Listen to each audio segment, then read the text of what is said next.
गणरत्न महाकरं भाविक पंकज मोद दिवाकरं प्रतिदिनं प्रणमामि जिनेश्वरं प्रतिदिनं प्रणमामि जिनेश्वरं। सांसों का क्या भरोसा, सांसों का क्या भरोसा, रुक जाए चलते चलते, रुक जाए चलते चलते। जीवन की है जो ज्योति, जीवन की है जो ज्योति, बुझ जाए चलते चलते, बुझ जाए चलते चलते। समझान तू इशारा, समझान तू इशारा, समझाना खेल उनका, समझाना खेल उनका। क्यों तेरी बात बिगड़ी, क्यों तेरी बात बिगड़ी, हर बार बनते बनते, हर बार बनते बनते। सांसों का क्या भरोसा, सांसों का क्या भरोसा, रुक जाए चलते चलते, रुक जाए चलते चलते। जीवन है 4 दिन का, जीवन है 4 दिन का, 2 दिन की है जवानी, 2 दिन की है जवानी। जब आएगा बुढ़ापा, जब आएगा बुढ़ापा, थक जाए चलते चलते, थक जाए चलते चलते। सांसों का क्या भरोसा, सांसों का क्या भरोसा, रुक जाए चलते चलते, रुक जाए चलते चलते। सर्वज्ञ सर्वदर्शी शरम तीर्थंकर, अहिंसा के अवतार, विश्व वंदनीय शासनपति श्रवण भगवान वर्धमान महावीर के पावन चरणों में कोटि कोटि वंदन। हृदय की अनंत अनंत आस्था के केंद्र, संयम धन के दाता, संसार सागर से तिरने का सन्मार्ग बताने वाले पूज्य गुरु भगवंत श्रवण सूर्य दिव्य विभूति 1008 श्री मर्गर केसरी मिश्रीमल जी महाराज साहब के पावन चरणों में कोटि कोटि वंदन। अहिंसा दिवाकर लोकमान्य संत श्री राजस्थान वरिष्ठ प्रवर्तक पूज्य गुरुदेव श्री रूपचंद जी महाराज साहब के पावन चरणों में कोटि कोटि वंदन। मरुधरा भूषण संत शिरोमणि पूज्य प्रवर्तक गुरुदेव श्री सुकन मुनि जी महाराज साहब के पावन चरणों में कोटि कोटि वंदन। साधना की प्रतिमूर्ति, सद्गुणों की उपासिका, सरल मना, शांत दांत गंभीरा गुरुवरिया महाशक्ति श्री सज्जन कंवर जी महाराज साहब के पावन चरणों में कोटि कोटि। धर्म प्रेमी बंधुओं, शीलवती माताओं बहनों, सूत्र कृतांत सूत्र के अंदर प्रभु सर्वज्ञ महावीर ने भव्य आत्माओं को उद्बोधन देते हुए, उपदेश फरमाते हुए एक सूत्र फरमाया, एकस्य गतिय आगतिय। भगवान ने इन सूत्र के अंदर उपदेश दिया कि जीव की एक अकेले की गति होती है और अकेले की ही आगति होती है। आगति का मतलब जीव आता है और गति का मतलब जीव जाता है। गति और आगति, जीव की गति और आगति अकेले की होती है। साथ में कोई आने वाला नहीं है, साथ में कोई जाने वाला नहीं है। अकेला आया अकेला जाता है और जीवन के बीच के अंदर एक जमेला जुड़ जाता है। क्या हो जाता है? एक जमेला, एक मेला हो जाता है, एक परिवार बन जाता है, एक समाज बन जाता है, एक व्यक्ति के जीवन का बहुत बड़ा संसार बन जाता है। लेकिन कितना ही बड़ा संसार, कितना ही बड़ा जमेला, कितना ही बड़ा परिवार, कितना ही बड़ा वो व्यक्ति बन जाए, लेकिन जाता है तो अकेला जाता है और साथ में कुछ भी नहीं जाता है। अशुभ और शुभ कर्म क्या चलते हैं? कर्मानुगो गच्छति जीव एक। कर्मों को लेकर जीव तो अकेला ही संसार से क्या होता है?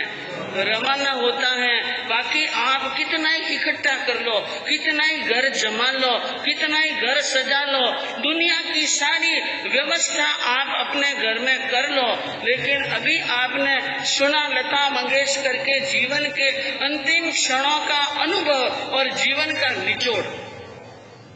ये एक लता मंगेशकर के जीवन की बात नहीं है, कई लता मंगेशकर के जीवन की बातें, ऐसी कई बातें हो गई हैं जिनका शास्त्रों में वर्णन है, इतिहास में वर्णन है, साहित्यों में जिनका बहुत बड़ा वर्णन आया हुआ है कि बड़ा बड़ा धन, बड़ा बड़ा पद और सत्ता और संपत्ति छोड़कर चले गए। आज उनके नाम निशान भी जमीन पर नहीं रहा। तो ज्ञानियों ने कहा, अकेला आया अकेला भी अकेला ने, जाए भी अकेला रे। 2 दिन की जिंदगी है, 2 दिन का मेला, आया भी अकेला जाए भी अकेला।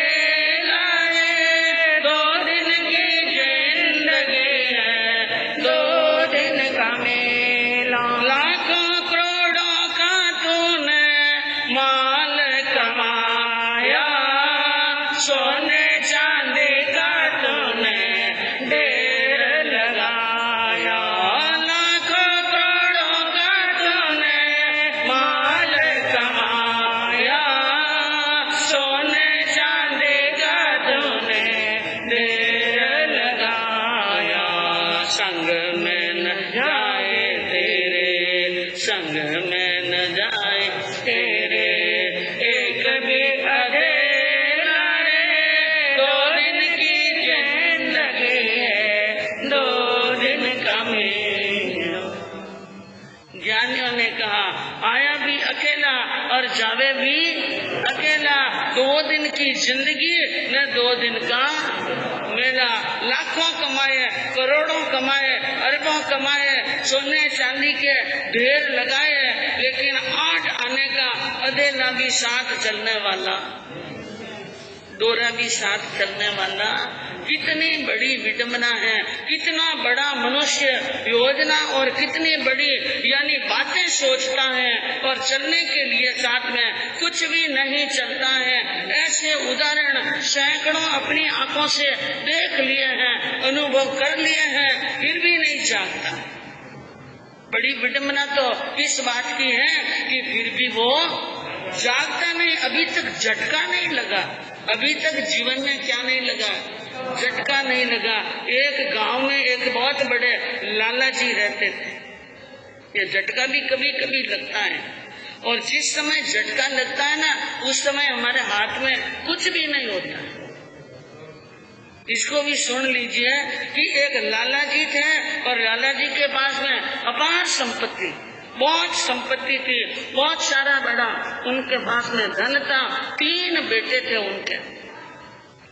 बेटों को व्यापार करने के लिए लाला जी ने खूब धन दे दिया और बच्चे भी बड़े होशियार थे, इसलिए उन धन से व्यापार कर करके खूब माल कमाया, खूब धन कमाया। बेटों के पास में भी धन की कोई कमी नहीं, लाला जी के पास में भी धन की कोई कमी नहीं थी। लेकिन आप जानते हैं, कमी चाहे घर में कुछ भी नहीं हो, लेकिन एक लालच और एक लोभ ऐसी बला है, कितना भी हो तो भी थोड़ा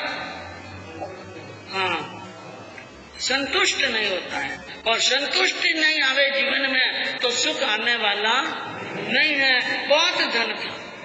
एक दिन विचार करने लगे उनके बेटे कि पिताजी ने हमें धन संपत्ति दी व्यापार करने के लिए, सब 3 ही बेटों को दी, लेकिन इनके अलावा भी हमारे पिताजी के पास में अभी तो बहुत सारा धन है, और वो धन कहाँ रखा है?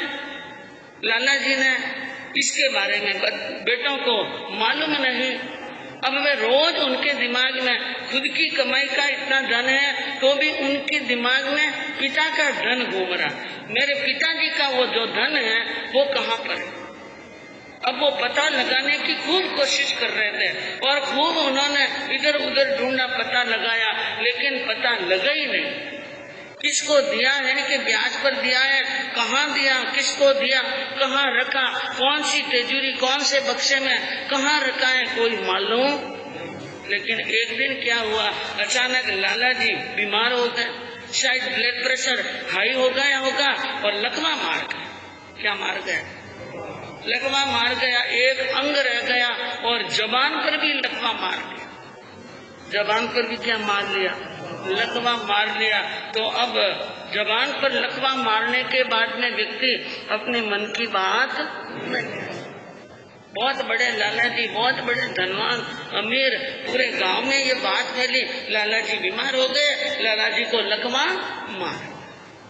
तो गांव के लोग सटा पूछने आए, क्योंकि एक धनवान व्यक्ति के तो पहले भी आपको बताया, थोड़ा सा भी कुछ हो जाए, थोड़ी सी भी गड़बड़ हो जाए तो साता पूछने वालों की तो कतार की कतार क्या हो जाती है? कतार की कतार खड़ी हो जाती है। कहते हैं निर्धनियों पहाड़ से गिरे न कोई ने पूछे सार। निर्धनियों पहाड़ से गिरे, कहाँ से गिरे? पहाड़ से गिरे तो भी उनकी कोई साता पूछने के लिए नहीं आते हैं। निर्धनियों पहाड़ से गिरे, कोई न पूछे सार, न लखपति रे कांटो लागे, पूछे लोग 1000। लखपति के क्या लगे? मालूम पड़ता है फलान चंदी रे आज पग में कांटो लाग गयो, बाजार रे मार्केट रा सब लोग ऑफिस में निकलने, अरे भाई इतना बड़ा सेठ जी रे पग में नहीं लाग कांटो। चाहता पूछे ना लो, ये दुनिया की रीत है। माया से माया मिले, कर लंबा हाथ, के तुलसीदास गरीब री, कोई न पूछे बात, गरीब की बात। अब लोग आए, बहुत सारे लोग आए साता पूछने के लिए, बड़े बुजुर्ग सज्जन व्यक्ति भी आए, समझदार धर्मात्मा, समाज के आगेवानी कार्यकर्ता आए, समाज के आगेवानी कार्यकर्ता थे, कोई ट्रस्ट के ट्रस्टी थे, कोई बड़ी बड़ी उपकारी संस्था चलाते, वो भी आए, सब मिलकर आए और मिलकर के आए, विचार किया और बातें करते। साता पूछने के बाद में कहा, लाला जी आपने जिंदगी के अंदर खूब कमाया, कोई कमी नहीं रखी है और आपने खूब कमाया, लेकिन एक बात है, आपने कभी नए पैसे का दान दिया नहीं। शरीर का कोई भरोसा नहीं, न उम्र का भी कोई भरोसा नहीं है। आपने इतना कमाया है और हमारे यहाँ पर इतनी पारमार्थिक संस्थाएं चलती हैं, इतने दान के पुण्य के काम होते हैं। आपको कुछ दान पुण्य करना हो तो करो और जिंदगी का लावा ले लो, लक्ष्मी का लाभ उठा लो। लाला जी के ये बात दिमाग में लग गई, बिल्कुल सही कह रहे हैं।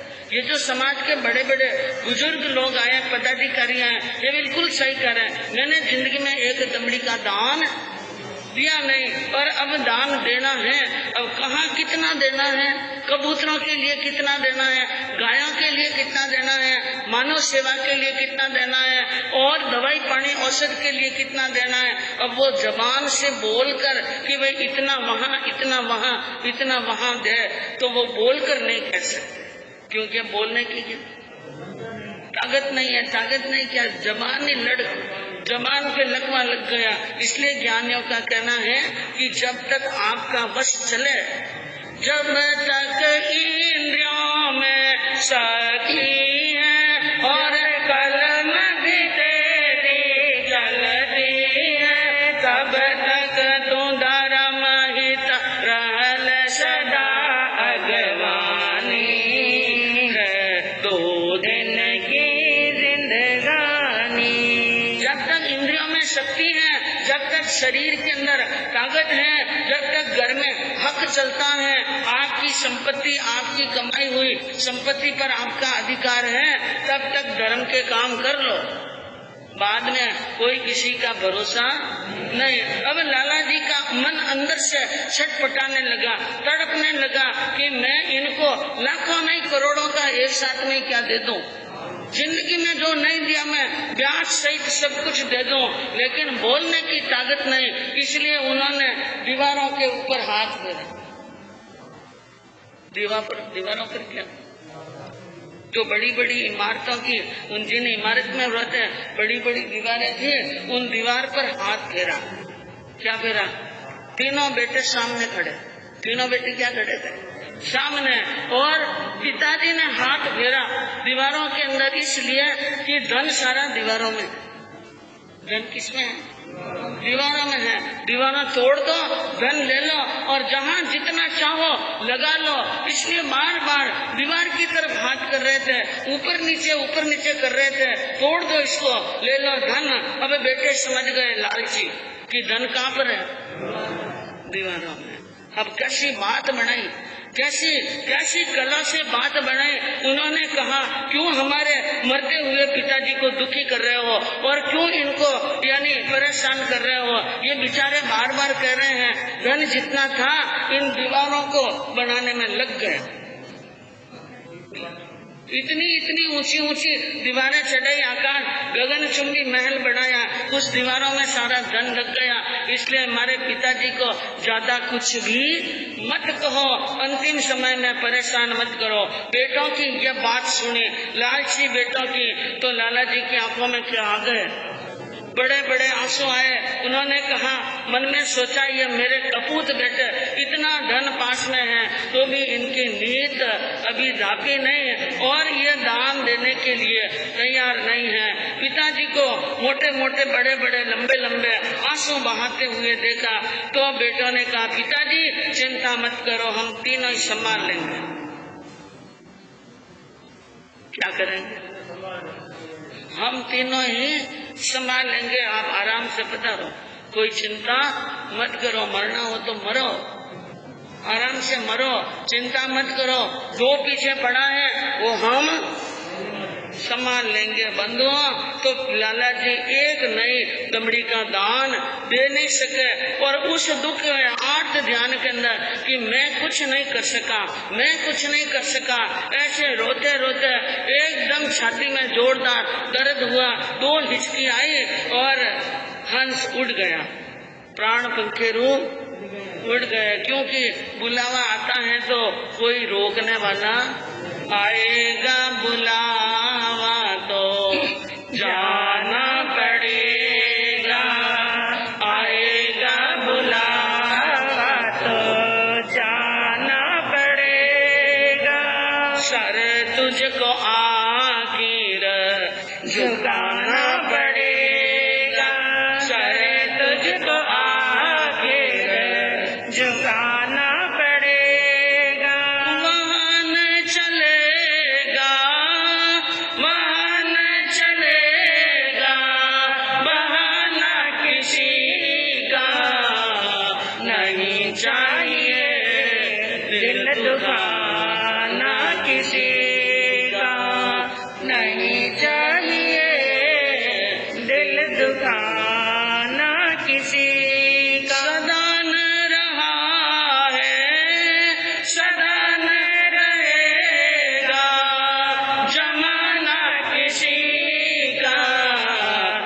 नहीं चाहिए दिल दुखाना किसी का, नहीं चाहिए दिल दुखाना किसी का।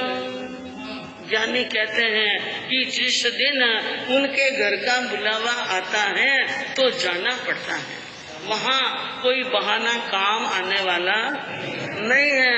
उनके सामने बड़े बड़े बलवानों ने, बड़े बड़े शूरवीरों ने और बड़े बड़े शक्तिशालियों ने घुटने टेके हैं, हमारी तो कोई मिसाल नहीं है। जाना पड़ेगा और यहाँ से जाते वक्त सिर्फ कर्म ही क्या चलते हैं, साथ में हमेशा हमारा ही जमाना रहेगा, हमारा ही रुतबा चलेगा, हमारा ही हुक्म चलेगा, ये कभी होने वाला नहीं है। बड़े बड़े राजाओं का अभी सुना आपने, सैनिक महाराज 1,66,00,000 गांव के मालिक थे, लेकिन अंतिम समय में जेल के अंदर बंदी गृह के अंदर पूरे बंधनों के अंदर पड़े, भूखे प्यासे और मरना पड़ा बिना मौत। कैसे मरना पड़ा? मौत आई नहीं, मौत को बुलाना पड़ा, और कि वो कुलाड़ा और लेकर के आया है कौड़ी का, अब हाथ पांव काट लेगा। इन दुष्ट के हाथों से मरने की बजाय तो मैं अपने आप ही मर जाऊं, इसलिए ताल पुट विष लगाया जीव पर और प्राणों को क्या कर लिया, त्याग कर लिया। बंधुओं, किसी की चलने वाली नहीं है। तो यहाँ पर कर्मों की गति के बारे में विचित्र वर्णन चल रहा है कि अंजना सती के जीवन के अंदर बड़ी कर्मों की विचित्र घटनाएं घटी और उन सती ने कई बार दुख और पीड़ा से समय रातें निकाली और कई बार कर्म और धर्म को याद किया। कभी कर्मों में चूक निकाला और कभी धर्म को याद किया। इस प्रकार समय बीत गया। 13 वर्ष का समय बीत जाने के बाद में, अशुभ कर्मों का बंधन टूट जाने के बाद में, अब पवन जी के मन के अंदर उनके प्रति प्रेम की भावना क्या हुई, जागृत हुई। और प्रेम की भावना जागृत होने पर अब पवन जी अपने मित्र से कह रहे हैं, हे मित्र, मुझे तूने भी बहुत समझाया और मेरे माता पिता ने भी बहुत समझाया है, लेकिन मैंने किसी की बात अपने हृदय के अंदर धारण माता पिता मुझन समझायो तो पीण में नहीं रास्ते आयो, मित्र जनी नहीं बात में माने, उलटो में लड़ायो, चकवी इन विद शोर मचायो। पवन जी कहने लगे कि हे मित्र, माता पिता ने मुझे बहुत समझाया और मैं उनकी बात नहीं समझ सका। आपने भी मुझे बहुत समझाया, लेकिन मैं उनकी बात, आपकी बात भी नहीं समझ सका हूँ। लेकिन उल्टा मैं आपसे लड़ा और माता पिता से भी लड़ा। अब मैं ये चाहता हूँ एक बार मैं मेला जाऊँ। एक बार कहाँ जाऊँ? एक बार महल जाऊं और वहां जाकर के और अपने यानी अंजना से मिल लूं और जो गुनाह मैंने किया है उन गुनाह की क्या मांग लूं, माफी मांग लूं। ऐसा मन के अंदर निश्चय कर अपने मित्र को कहने लगे पवन जी कि हे मित्र, मुझे अब अपने घर पर जाना है, इसलिए तो मुझे अपने घर पर लेकर के जा और मुझे अपनी पत्नी से मिला। अब देखिए, पवन जी अपने मित्र को घर पर जाने की बात कह रहे हैं कि मुझे घर पर ले जा और किसी को मालूम ना पड़े, ऐसे ले जा, क्योंकि अशुभ कर्म टूट गए। इस कारण से अब जो जो गुनाह उन्होंने पहले किए वो सारे गुनाह उनको अभी एक एक करके क्या आ रहे हैं, याद आ रहे हैं। और याद आने के बाद में अब वे 1 मिनट का भी विलंब नहीं करना चाहते हैं। इसलिए मित्र को कहा, मित्र अब जल्दी घर पर जानो, मित्र मन जल्दी घर पर जानो, जल्दी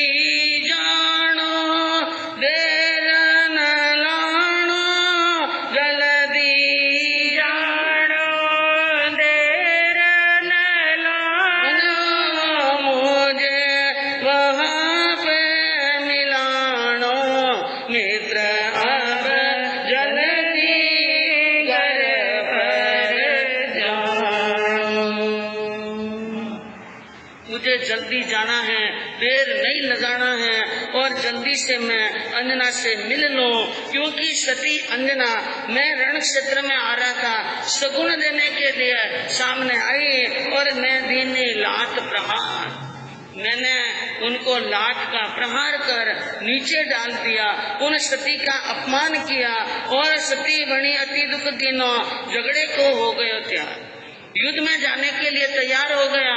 इतने वर्षों से दुख देता आ रहा हूँ, उनको दुखी करके उनको नीचे गिरा कर मैं वहाँ जंग में जाऊं, मुझे विजय मिलने वाली नहीं है। युद्ध को कैसे जीत होवेगी, कुछ तो सोच विचार, हे मित्र कुछ सोच कुछ विचार, उस युद्ध के अंदर मेरी यूं विजय होने वाली नहीं है, इसलिए तो कोई ऐसा उपाय कर कि मैं उनके साथ मिल करके आ जाऊं। सजन सुन मन सोचियो सर ऐसो करो उपाय, रातों रात पहुँचा मेला में, रातों रात पहुँचा मेला में, जो नहीं होता शायद धन सती अंजना, साचे सतवंती राशि शील में। मित्र ने मन में सोच लिया और उपाय मन में ले लिया, जाना है पवन जी को तो रातों रात जाओ। कैसे जाओ, अंधारा पड़ गया है, सब शिविर के अंदर सैनिक सो रहे हैं, इस समय जाएं और इस समय जाकर के वापिस आ जाएं टाइम पर, तो किसी को पता चलने वाला नहीं और जग में हंसाई नहीं हो। यानी अंजना के महल में जाएं तो भी कोई वहाँ का कर्मचारी और कोई भी अनुचर, कोई सेवक हमें देख नहीं सके, वहाँ से बाहर निकले तो भी नहीं देख सके, क्योंकि विचित्र स्थिति है। ऐसी स्थिति के अंदर छुप कर ही जाना पड़ेगा। मित्र ने कहा रातों रात चलो, पवन जी ने कहा जल्दी चलो। सेनापति को बुलाया और बुला करके उनको हुक्म लगाया, हम 3 दिनों के लिए, कितने दिन के लिए, 3 दिनों के लिए हम किसी देवी को मनाने के लिए जा रहे हैं। युद्ध में जा रहे हैं ना, युद्ध में जा रहे हैं तो युद्ध में जाने के पहले इस देवी को मनाकर और उनको रिंझा कर उनका आशीर्वाद लेकर के आ रहे हैं। उसके बाद में जाएंगे और युद्ध में विजय प्राप्त करेंगे। 3 दिनों से हम आवेंगे, कुल देवी को रिंझा है, 3 दिन के बाद में वापिस आ जाएंगे। इसलिए इन शिविरों को यहीं पर रुके रहने देना, आगे चलने की जरूरत जब तक यहाँ पर रहना प्यारे, करना सार संभाल, ऐसा कह कर सती द्वार पर, ऐसा कह कर सती द्वार पर आए दोनों, चाल दी धन सती अंजना, साचे सतवंती राशि जब तक हम नहीं आवे तब तक यहीं पर रहना है और सेना की संभाल करनी है। हम वहाँ से जा रहे हैं। सेनापति ने हुक्म मान लिया और दोनों वहाँ से क्या हो गए, रवाना हो गए और रवाना होकर पहुँच गए रतनपुरी के अंदर। और जहाँ अंजना का महल था उनके दरवाजे के पास में खड़े। अब पवन के मन में एक विचार और आया, अंजना सती है, पतिव्रता है और वो यानी सदाचारणी है, लेकिन एक परीक्षा और कर लो। परीक्षा करने की बात मन में आई। द्वार के पास में जाकर द्वार को खटखटाया और खटखटा कर धीमी आवाज में बोलने लगे, पवन जी कई मारी प्यारी अंजना सुन मारी, सुन मारी आयो चल तेरे द्वार खोल की वाड़ी।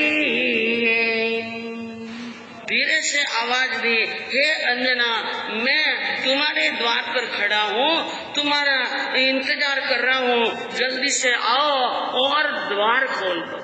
क्या खोल दो? द्वार खोल लो। कितने ही दिनों से तुम्हारे साथ में लगन लगी हुई थी, आज मौका मिला है। आज पवन जी गए हैं, आज पवन जी चले गए हैं, इसलिए अब पवन जी का कोई डर नहीं है। मैं तरसूं दिन रात, मैं तो तुम्हारे बिना दिन रात तरस रहा हूँ, इसलिए क्या खोलो किवाड़ी। अंदर बैठी अंजना बसंत माला बात सुन रही है और वो समझ रही है पवन जी तो गए हैं रण क्षेत्र के अंदर। कहाँ गए? रण क्षेत्र में। ये कोई पराया पुरुष आया है जो हमारा महल का दरवाजा खुलवाना चाहते हैं। तो अब वो अंजना और सखी बसंत माला क्या जवाब देती हैं और यह सुनकर पवन जी क्या बोलते हैं, आगे सुनने से मालूम पड़ेगा। सबसे पहले